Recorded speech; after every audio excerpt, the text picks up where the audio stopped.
Greg, I do vocals in the new Dawn. I'm Ollie, I play the guitar. What was the motivation for starting this band?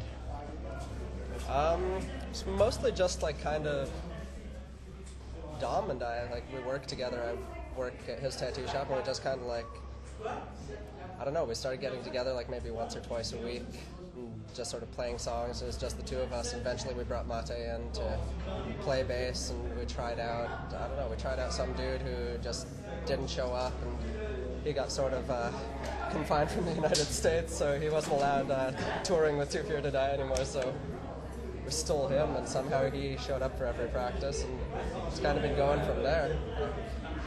It's more to kill time than anything else. I guess, your recollection of, your early years in the scene. Man, I loved it. There was like actually ideas put forth that like forced me to think about things, sort of changed my entire lifestyle. Like not necessarily talking about straight edge, but the fact that like I'm a vegetarian. It's based exclusively on like information I got through the hardcore scene.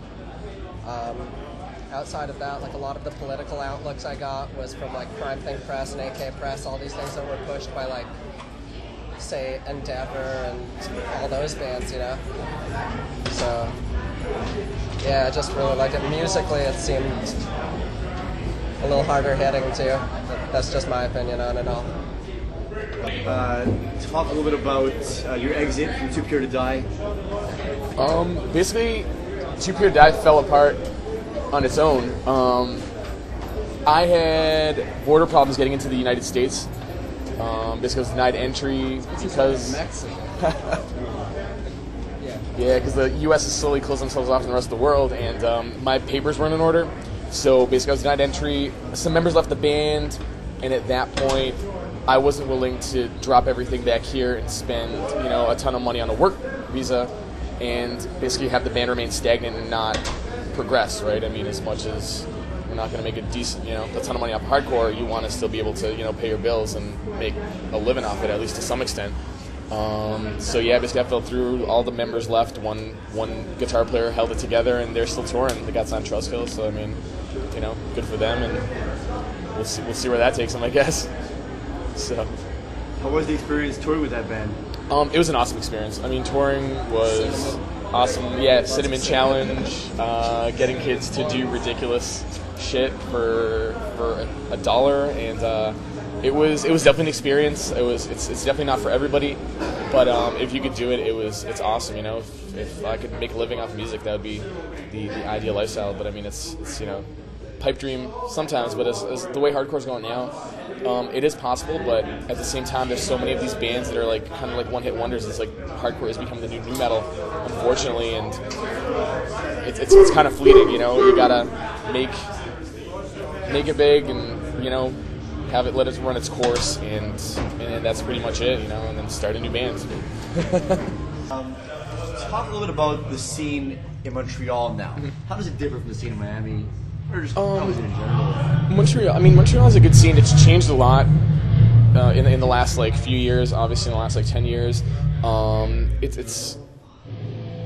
it's pretty much a lot like it is anywhere else in the States, with the metalcore scene being very big right now, and a lot of kids coming out to that. But I find Montreal scene in particular has gotten very segregated between that old school revival, if you will, and the metalcore scene. It used to be a lot more unified, and everybody would go to the same shows, but now it's kind of it's just a lot separated. Metalcore kids, it's a younger scene, and those kids go to those shows, and then the older hardcore kids go to their own shows. Whereas in the States, I find there's a lot more mixing and matching between bands. The tours we did were pretty much metal tours. Too Pure Die isn't, it's I guess the metalcore band, if you will. It's like a mosh metal band, kind of like a tough guy band.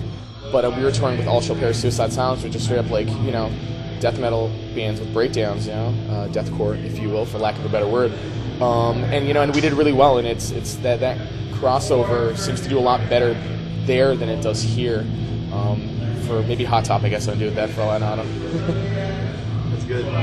Talk a little about, I guess it goes for both of you, and maybe even the bassist, I don't know, but what does straight edge mean to you guys? You're both still straight edge. You're I was probably drunk now. you're still a good dude though. Yeah. Kind of. Don't worry about that. Gentleman. Sometimes. So, first we could say, what's it like being a non-straight edge dude in a band where the two founding members are straight edge? I drink with the drummer. That's pretty much it. Drink special juice. Gotta smoke outside of the local though. Or a pain in the ass. But whatever, I'm a gentleman, so I don't mind. Nah, that's cool. I respect that. I've had straight edge friends since forever, and you know, they do their stuff, I do my stuff. You know, it's all in respect. It's all in good fun. And I wouldn't want to see Ollie drunk anyways. We're a gentleman's Mostly a band. lot of gentlemen right here. So, gentlemen. Yeah, you know, we try to. Open doors. Am I going on the straight edge thing here, or? Yes, you are. Yeah, I don't know. For me personally, these days it's mostly just.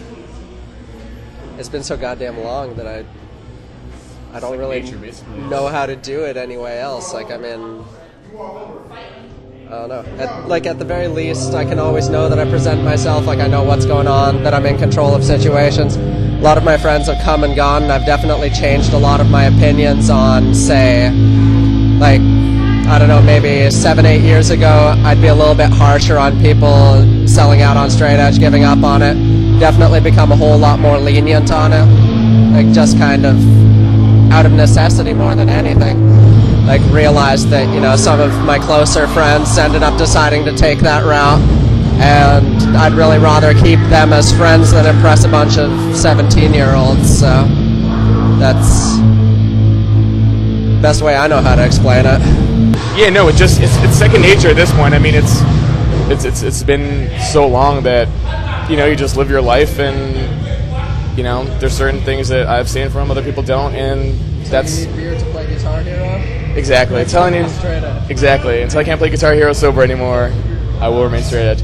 But yeah, no, it just like at this point, it's just something. It's like my day to day. So, you know, it's not. People. I have a ton of friends who drink, and in my environment outside of here, it's something very different. So I still get asked questions about it and whatnot, but it's just a personal choice, and that's how it's always going to be, you know. I do my thing, you do yours, and that's it. I'm not going to, you know, mock anybody for their beliefs or anything like that. It's not my place to say, you know, you believe in what you believe in, I'll believe in what I believe in, and we'll leave it at that. Okay. Game title. If you could just talk a little about Guitar Hero and the way you call it. Yeah, Bill, I got it from South Park, actually. Watching that, have you guys seen that episode? Yeah, obviously. I'm not a big fan of Guitar Hero. I'm a fan of shooters, being a hardcore gamer myself on Xbox Live. I can't stand Guitar Hero. I'd rather play a real guitar instead of competing against a 14-year-old girl online and her beating me and me being sad about that. Compete against a 14-year-old. Yeah, but no, I'm not a big fan of that stuff. I mean, Greg likes it, you know, it's for him because he can't play video games. True. I can't play guitar, so Guitar Hero is all I have at this point. It's my escape from the everyday. I think there's pictures of you online too, aren't there? Just standing with the guitar, more than likely shirtless on top of it. Not shirtless, just sleeveless. I don't know. I think Bring it on stage. Just bring it on stage. So how do you call Guitar Hero? Guitar Queero. I think that Guitar Hero is really overplayed, like Rock Band too. I don't know if you guys play that stuff at home. You guys reached 1 million points. You guys are fans. That's right. You know? You guys are missing out. You guys don't have to say. You're missing out. We get the crowd. Yeah. We get the crowd crazy in here. You guys get crazy at home. You know, it's a different point of view, different stuff. Parting words.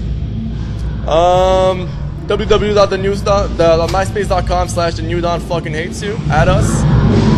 We're an okay band. We're gentlemen, so we like being added. You know, anybody. Straight edge, not straight edge, girls, boys, dogs, whatever. We're lucky.